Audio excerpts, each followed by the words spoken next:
I was a consumer a lot of my life. Like, I'm 50 years old, and probably the first half of my life, it was all about me. And there was this kind of shift in my life that it's not all about what you can consume. It's about how you're going to live in this world and how you're going to interact in this world. And for me, every day as we started to do it a little bit more, it just changes you. When you see things in this world, you can't unsee them, and you're just going to react differently when you put other people in front of yourself.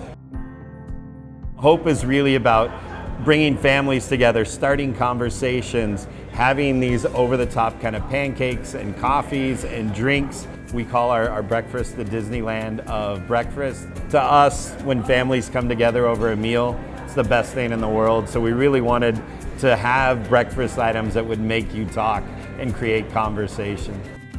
I think people come here because when you walk in a Hope, it just feels different. There's not a lot of restaurants that ask you to share your hopes and prayers and dreams. You see lots of inspirational signs that say believe. Every painting in our restaurant tells a story of somebody that's done something amazing in the world. And I think guests and consumers now choose where they're gonna dine, and they choose where they're gonna spend their money.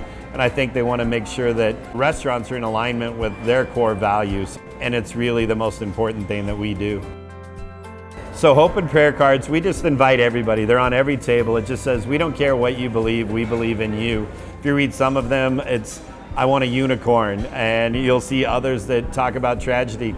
Maybe you don't have an outlet at home, but people will share just life-changing things with us, and it gives us as a family an opportunity to pray over these cards. It's really how we connect with our community. When they share with us, we like to use those and go out and change the community. It kind of speaks to everyone, and I think that's the goal with there being so much community orientation here, so it's just inviting. I think one of the biggest things that we have loved about it is even the Hope prayer cards, because it's a great way to just write out some of the feelings that you have, knowing that there's an opportunity for people you'll never meet to pray for them. And so that's been a cool part of the mission. Some people are more fortunate than others, and I feel like it's, as a society, it's always good to give back to those that don't have much. You're helping others, like, not directly, but like indirectly at the same time.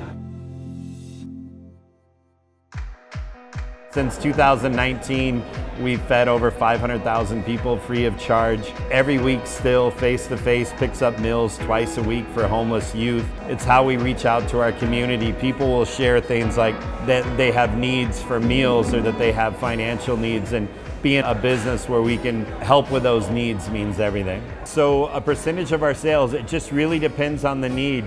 We've closed our restaurants and used them 100% as community kitchens.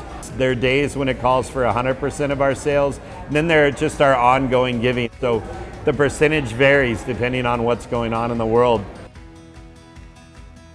So about a week before the government shut down, schools had started shutting down. So we posted a thing that said, any family in need, please come to Hope and get a free meal.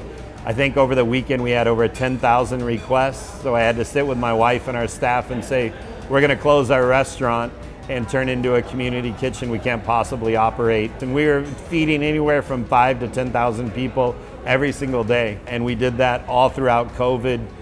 I had a son that was in his senior year of high school, heard all of his friends talking about no prom, no graduation.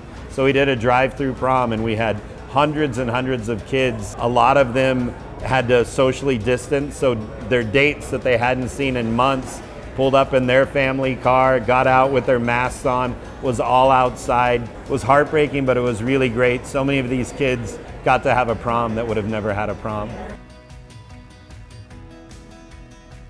The world is a really, really difficult place, and we really want our restaurants to interact differently in how this world is, and with addiction and with recovery. The hospitality industry is notorious for drugs, addiction, mental health. We have so many people that are in recovery and battling addiction, and we really want to react differently in this world and make our restaurants a place where people can come work and have that safe, great work environment.